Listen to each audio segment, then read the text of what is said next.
নমস্কার, আমি রাঙামাটি রঞ্জন আঞ্চলিক হাই স্কুলের একজন আইসিটি কম্পিউটার টিচার। আজ আমরা শিখব সি। সি একটি প্রোগ্রামিং ল্যাঙ্গুয়েজ। এই প্রোগ্রামিং ল্যাঙ্গুয়েজ থেকে আমরা দেখব যে এই প্রোগ্রামিং ল্যাঙ্গুয়েজে কী হয়। তাহলে প্রথমে বলি, সি আমাদের এমন একটি প্রোগ্রামিং ল্যাঙ্গুয়েজ যে প্রোগ্রামিং ল্যাঙ্গুয়েজকে আমাদের বেস বলা হয়ে থাকে।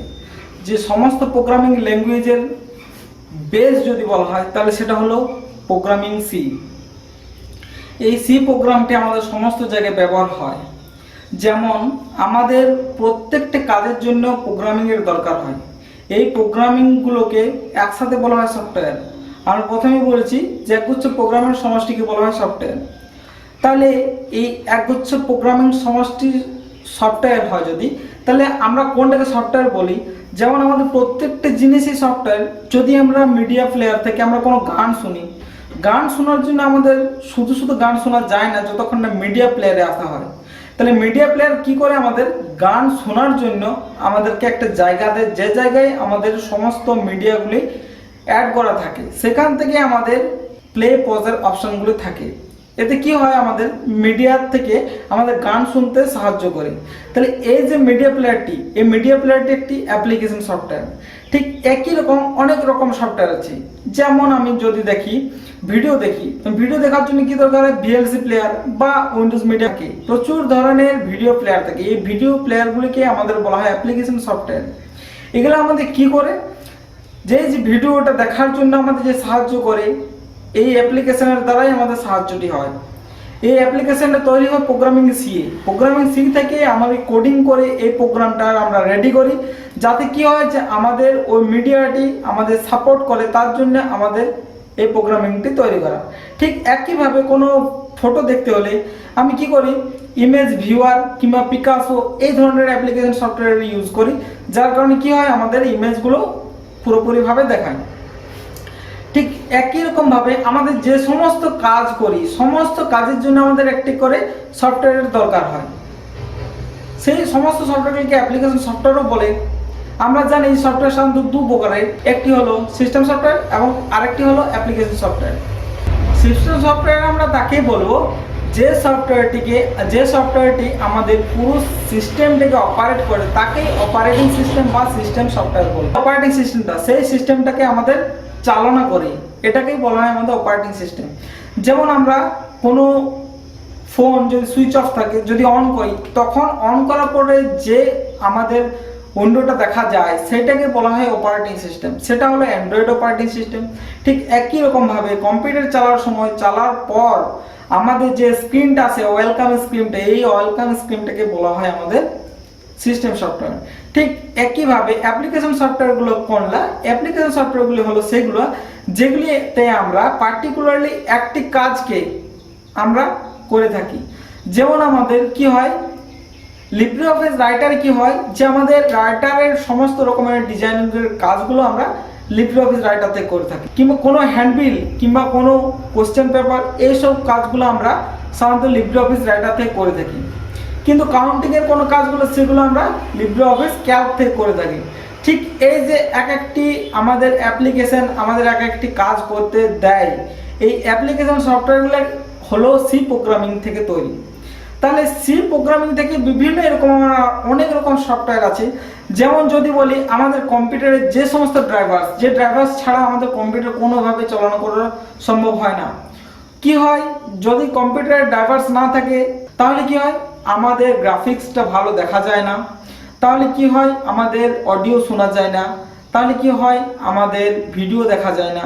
এই সব প্রবলেমগুলো হয়। তার জন্য যে ড্রাইভার্সগুলো ডেভেলপ করা হয় সেগুলা সি থেকেই আমাদের ডেভেলপ করে থাকি। এছাড়া যে আমাদের ডাইনামিক ওয়েবসাইট, যেমন ফেসবুক, এইসব ওয়েবসাইটে যে সমস্ত অ্যাপ্লিকেশনের ব্যবহার হয়েছে, যেমন পিএইচপি থেকে আমাদের ফেসবুকের তৈরি হয়েছে, এই পিএইচপি এবং মাই এসকিউএল, এই সমস্ত ডেটাবেস গঠিত যে অ্যাপ্লিকেশন, এগুলোকেও কিন্তু সি প্রোগ্রামিং থেকেই আমাদের ডেভেলপ করা হয়। তাহলে সি প্রোগ্রামটা জানার জন্য আমাদেরকে যেতে হবে 1960 সালে। সি প্রোগ্রামটা কেন এসেছিল? তাহলে সি প্রোগ্রামটা আসার কারণ ছিল যে আমাদের একটি প্রোগ্রামিং ভাষার দরকার ছিল, যে ভাষাটা কি করতো, যে কম্পিউটারের সাথে আমাদের ইউজারের ইন্টারেক্ট করতো। অর্থাৎ আমরা যদি কম্পিউটারে কিছু বলি, কম্পিউটার আমাদের কথা কোনোটাই বুঝবে না, কারণ কম্পিউটার আমাদের নাম্বার সিস্টেম বোঝে। 0 আর 1 ছাড়া আমাদের কম্পিউটার কিচ্ছু বোঝে না। তাহলে 0 আর 1 এটাকে বোঝানোর জন্য আমাদের কম্পিউটারের প্রোগ্রামিংয়ের দরকার। এই প্রোগ্রামিংটা কি করে আমাদের কম্পিউটার থেকে মেশিন ল্যাঙ্গুয়েজে কনভার্ট করে এবং এটি একটা প্রোগ্রামিং তৈরি করে, যাতে কি হয় যে আমাদের কম্পিউটারের সাথে কমিউনিকেশনটা ঠিক থাকে। তার জন্য আমাদের এটা তৈরি করা হয়েছে। এই যে কিবোর্ডে আমি এ টিপি, এ যায় কিভাবে, এটাও একটা প্রোগ্রামিং করা হয়। এই প্রোগ্রামিং এর জন্যই আমরা এ টিপলে এ যায়, কারণ কম্পিউটার তো আমাদের নাম্বার সিস্টেম বোঝে। 0 1 0 1 0 1 ছাড়া আমার কম্পিউটার কিচ্ছু বোঝে না। তাই যে এই নাম্বার সিস্টেমটা থেকে ওই নাম্বার সিস্টেমে যায়, এর কনভার্ট হয়, এই কনভার্টটা কিন্তু আমাদের একটা অ্যাপ্লিকেশনের দ্বারাই করা হয়। তাহলে আমরা এই জন্যই সি শিখব যে আমরা কোনো একটা প্রোগ্রাম ডেভেলপ করতে পারি কিংবা আমরা কোনো একটা প্রোগ্রামকে বুঝতে পারি, তার জন্য আমরা কম্পিউটারে সি প্রোগ্রামিং শিখব। প্রথম প্রোগ্রামিং যেটা আমাদের প্রথম প্রোগ্রামিং ল্যাঙ্গুয়েজ যেটা ছিল সেটা ছিল অ্যালগোল, যেটার উৎপত্তি হয়েছিল 1960 সালে, যেটা আমাদের ইন্টারন্যাশনাল গ্রুপ থেকে উৎপত্তি করা হয়েছিল। অ্যালগোল 1960 সালে, 1960 সালে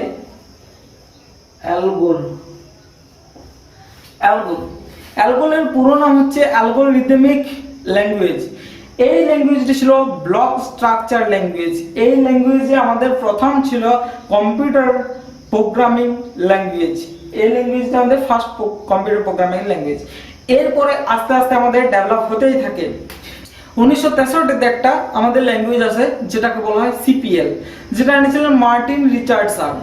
এই সিপিএলটা খুব বেশি দিন চলেনি এবং এরপরে ডেভেলপ করে মার্টিন রিচার্ডসন এই নতুন একটা অ্যাপ্লিকেশন নিয়ে আসে, প্রোগ্রামিং অ্যাপ্লিকেশন, সত্যি প্রোগ্রামিং ল্যাঙ্গুয়েজ একটা নিয়ে আসে মার্টিন রিচার্ডসন। সেটা এনেছিলেন 1967-তে, যেটার নাম ছিল বিসিপিএল।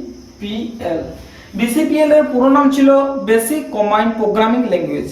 এই ল্যাঙ্গুয়েজটা আসার পর আমাদের আস্তে আস্তে প্রোগ্রামিং এর ধাপটা, প্রোগ্রামিং এর ভাষাটাই পাল্টে যায়।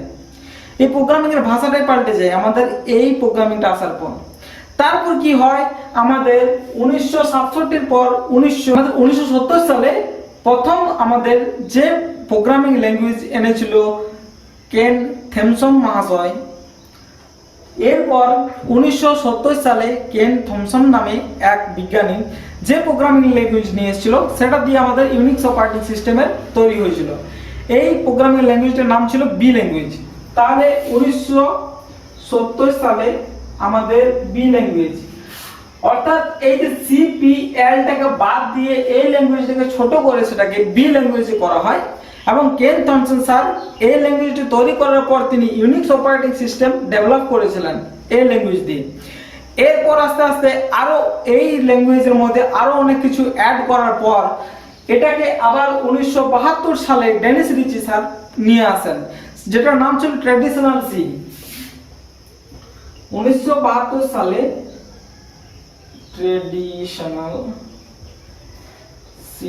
ট্র্যাডিশনাল সি নিয়ে আসেন ডেনিস রিচি স্যার। এটাকে আমরা সাধারণত সি বলে থাকি। এরপর আস্তে আস্তে এর ডেভেলপমেন্ট করার পর কি হয়, 1972 সালে Dennis Ritchie sir and Brian Kernighan এনারা দুজনে মিলে একটা অ্যাপ্লিকেশনের সৃষ্টি করে, যে অ্যাপ্লিকেশনটার নাম ছিল আমাদের কে অ্যান্ড আরসি অ্যাপ্লিকেশন, যেটা ছিল 1972 এর মধ্যে ডেভেলপ হয়েছিল কে অ্যান্ড আরসি।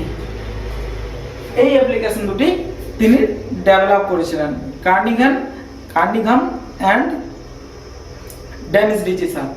এরপর আস্তে আস্তে আমাদের উন্নতির ধাপে ধাপে চলতে থাকে। এরপর এখান থেকে আমাদের প্রোগ্রামিং শুরু হতে থাকে এবং আমাদের এখান থেকে অ্যাপ্লিকেশনের ডেভেলপমেন্ট শুরু হতে থাকে এবং আমাদের সিস্টেম সফটওয়্যারেরও ডেভেলপমেন্ট হতে শুরু করে। এরপর আস্তে আস্তে 1989 সালে আমাদের এমসি কোম্পানি এলো এবং ইনি এই সি প্রোগ্রামিংটাকে আরো ডেভেলপ করলেন। ডেভেলপ করার পর তিনি নাম দিলেন কি এনসিসি। সেটা এসেছিল 1989 সালে। 1989 সালে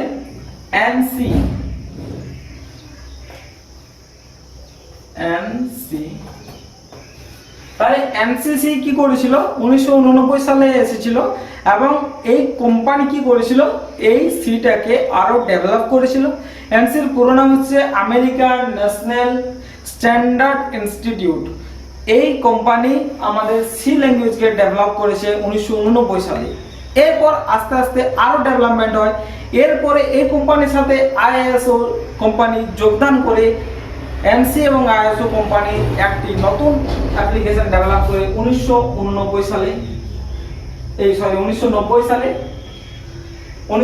সালে এনসি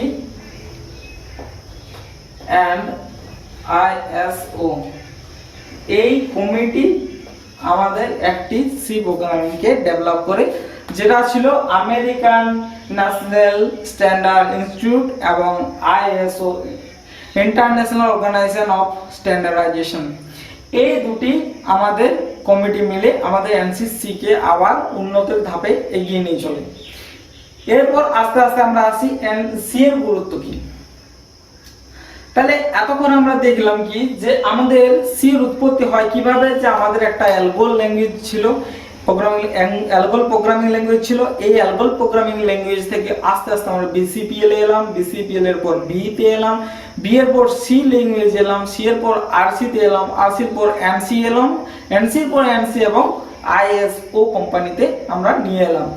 এরপর কি হয় যে আমরা সি ল্যাঙ্গুয়েজটাকে ইউজ করব কেন। প্রথমত যে সি ল্যাঙ্গুয়েজটা হলো আমাদের ল্যাঙ্গুয়েজের বেস। যদি আমরা বলি সি ল্যাঙ্গুয়েজ কি, সি ল্যাঙ্গুয়েজ হলো আমাদের জননী, সমস্ত ল্যাঙ্গুয়েজের জননী বলতে পারি আমি সি ল্যাঙ্গুয়েজকে। কারণ সি ল্যাঙ্গুয়েজ যদি জানা হয় তাহলে আমাদের প্রায় যতগুলি প্রোগ্রামিং ল্যাঙ্গুয়েজ আছে সব প্রোগ্রামিং ল্যাঙ্গুয়েজকে 50% আমাদের জানা হয়ে থাকে। সি ল্যাঙ্গুয়েজ হলো স্ট্রাকচার বেসড প্রোগ্রামিং ল্যাঙ্গুয়েজ। এই ল্যাঙ্গুয়েজটি কি হলো একটি হাই লেভেল প্রোগ্রামিং ল্যাঙ্গুয়েজ। এটা হাই লেভেল প্রোগ্রামিং ল্যাঙ্গুয়েজ হওয়ার কারণে এটাতে অনেক কিছু ইনবিল্ট ফাংশন অলরেডি দেওয়াই থাকে, যাতে কি হয় যে আমাদের ডেভেলপার যে তিনি ডেভেলপ করার সময় কোনো রকমের অসুবিধা না হয় এবং অনেক রকমের সুবিধার দরকার হয়, সেই জন্য আমাদের ইনবিল্ট ফাংশন অলরেডি করাই থাকে। এরপর আসি আমরা যে সি একটা আমাদের structure language. C structure language বলতে যে সি কে আমাদের যে প্রোগ্রামিং গুলো আছে সেই প্রোগ্রামিং গুলোর মধ্যে অনেকগুলো ভাগে ভাগ করে থাকে, অনেকগুলো স্ট্রাকচারে ভাগ করে থাকে, মডিউলে ভাগ করে থাকে, এই ফাংশনে ভাগ করে থাকে। এইগুলির সুবিধার জন্যই আমাদের সিটা ব্যবহার করি। তৃতীয় হচ্ছে কি যে সি এর মধ্যে কিছু রিজার্ভ কিওয়ার্ড আছে, যাতে আমাদের সি ব্যবহারকারীর পক্ষে অনেক সহজ হয়ে ওঠে, তার জন্য কিছু রিজার্ভ কিওয়ার্ড আছে। এখানে মোট 32 রিজার্ভ কিওয়ার্ড দেখা যায়, 32টি রিজার্ভ কিওয়ার্ড থাকে আমাদের প্রোগ্রামিং ইন সি। তাহলে প্রোগ্রামিং ইন সির মধ্যে আমরা সবকিছু জানলাম। আর কি জানলাম যে প্রোগ্রামিং সি এর মধ্যে আমাদের কি থাকে, লাইব্রেরিজ থাকে, অনেকগুলি লাইব্রেরিজ থাকে এবং আমাদের অনেক হেডার ফাইলস থাকে, যেটাতে আমাদের ডেভেলপের ক্ষেত্রে খুব বেশি সুবিধা হয় এবং খুব তাড়াতাড়ি কাজগুলো হয়ে যায়। যদি আমি ফ্লো চার্ট দেখি তাহলে ফ্লো চার্টে আমি দেখাই প্রোগ্রামিং সিটে কিভাবে রিপ্রেজেন্ট করব। তাহলে ফ্লো চার্ট যদি দেখি তখন আমাদের কি হয়, একটি রেক্ট্যাঙ্গেলের মতো শেপ থাকে, দু টাইপই ওভাল টাইপ, ঠিক আছে। এই শেপটি বেসিক্যালি স্টার্ট এবং স্টপ কে বুঝিয়ে থাকে। এরপরে আসি কি আমাদের ফ্লো লাইন্স, এটাকে বলা হয় আমাদের টার্মিনাল, এটাকে বলা হয় আমাদের ফ্লো লাইন্স। ফ্লো লাইন্সটা ব্যবহার হয় তখন যখন আমি কোনো কন্ডিশন দিই, একটার পর দুটো কন্ডিশন থাকে, তখন আমি ফ্লো লাইন্সের ব্যবহার হয়। যদি আমাদের কন্ডিশন ট্রু থাকে, তখন কি হয় সেই লাইনটি, আমাদের কন্ডিশন যদি কোনো একটা ট্রু থাকে তাহলে আমাদের সেখানেই শেষ প্রোগ্রামটা। আর যদি ফলস থাকে তখন আমাদের এই ফ্লো লাইন্সের ব্যবহার হয়, যে ফলস হয়ে আবার একটা কন্ডিশনকে স্যাটিসফাইড করে। তাহলে আমরা এলাম কি স্টার্ট, স্টপ এবং ফ্লো লাইন্স। এরপর আছে আমাদের ইনপুট এবং আউটপুট। ইনপুট এবং আউটপুটে দেওয়ার জন্য আমাদের এই ধরনের রেক্ট্যাঙ্গেল শেপের দরকার হয়।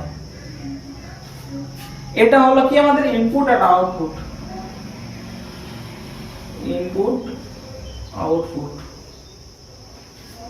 তাহলে এখানে দেয় কি আমাদের ইনপুট আর আউটপুট। এরপর যেটা দরকার হয় সেটা হলো আমাদের প্রসেস। এটা হলো প্রসেস, এটা হলো প্রসেস। প্রসেস শেপের পর কি আছে আমাদের? প্রসেস শেপের পর আছে আমাদের কানেক্টর শেপ। কানেক্টর শেপ সাধারণত এরকম হয়, কানেক্টেড শেপ, এটা বলে কানেক্টর।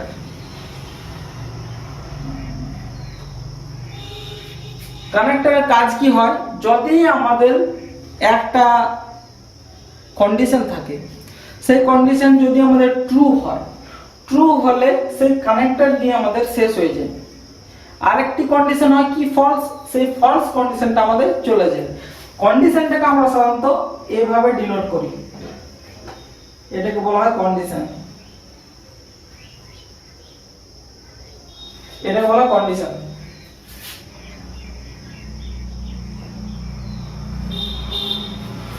এটাকে বলা হয় আমাদের কন্ডিশন। তাহলে আমরা দেখব একটা প্রোগ্রামিং করতে গেলে এই ফ্লোচার্টটা আমাদের কিরকম ভাবে ব্যবহার করা হয়।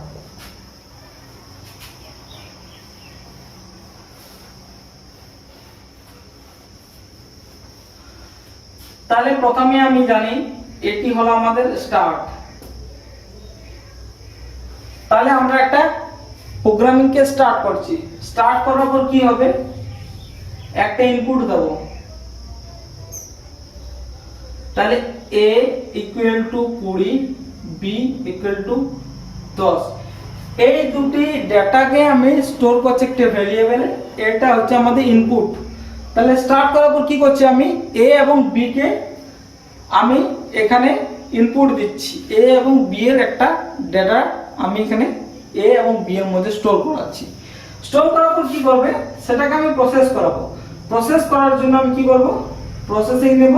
তাহলে এখানে c equal to a plus b, এখানে আমি a minus b, a into b, a divided by b, আমি সবগুলোই করতে পারি যেটা দরকার হয়।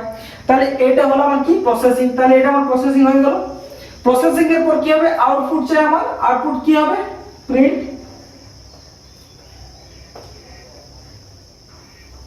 তাহলে এখানে প্রিন্ট সি, প্রিন্ট সি, এটা আমার আউটপুট। দেন এটা ক্লোজ।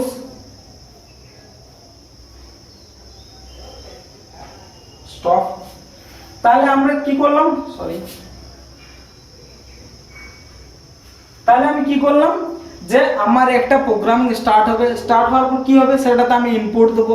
ইনপুট দেওয়ার পর কি হবে? সেটা প্রসেস হবে। প্রসেস হওয়ার পর কি হবে? সেটা আমাদের প্রিন্ট করাবো। প্রিন্ট করার পর সেটা আমাদের স্টপ হবে।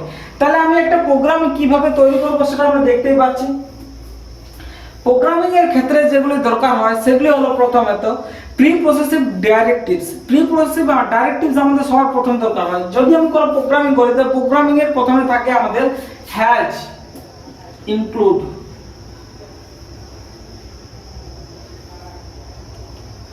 INCLUD include.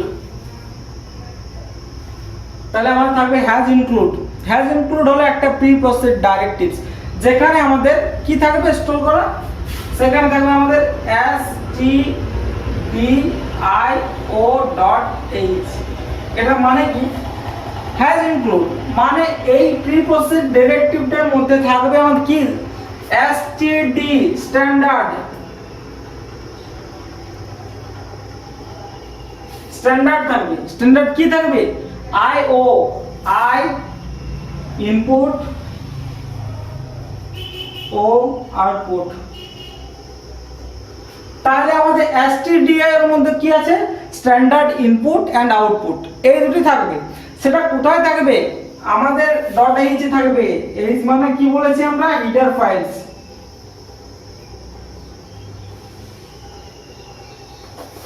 তাহলে কি হলো? স্ট্যান্ডার্ড ইনপুট এবং আউটপুট থাকবে হেডার ফাইলস এর ভিতরে। কোথায়? প্রি প্রসেসড ডাইরেক্টিভ তে।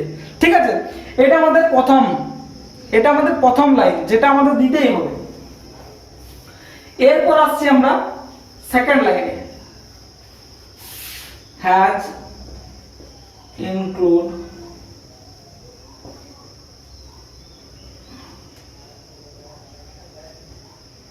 কোনায়ো.h। যদি হ্যাজ ইনক্লুড কোনায়ো.h না দিই তাও আমাদের কিন্তু প্রোগ্রামটা রান করবে। কিন্তু কোনায়ো.h যদি না দিই তাহলে গেট সুইচ আমাদের দেওয়া যাবে না। আর গেট সুইচ না দিলে কিন্তু, গেট সুইচ দিলে কিন্তু আমাদের কোনায়ও ডট এইচ দিতেই হবে। তাহলে এবারে বলছি কি জিনিসটা, যদি এইখানে প্রিপ্রসেস ডাইরেক্টিভের ভিতরে কোনায়ও ডট এইচ, কোনায়ও মানে কি, কোন মানে হচ্ছে কনসোল, আইও মানে হচ্ছে ইনপুট আউটপুট, কোনায় কোন মানে হচ্ছে কনসোল, আই আর ও মানে হচ্ছে ইনপুট এন্ড আউটপুট, আর এইচ মানে হচ্ছে হেডার ফাইলস। তার মানে কি, ইনক্লুড stdio কি হচ্ছে, প্রিন্ট করার জন্য ইনপুট আর আউটপুট নেব হেডার ফাইলসে। কোনার দিকে হচ্ছে console.h মানে হচ্ছে কি, আমি এটা গেট সুইচ করাবো, যখন এটার আউটপুটটা দরকার হবে আমার, তার জন্য এটা আমার দরকার হয়। তাহলে আমার হয়ে গেল হ্যাজ ইনক্লুড কোনায়.h আর হ্যাজ ইনক্লুড stdio.h। এরপর যেটা থাকে সেটা হলো আমাদের মেইন ফাংশন।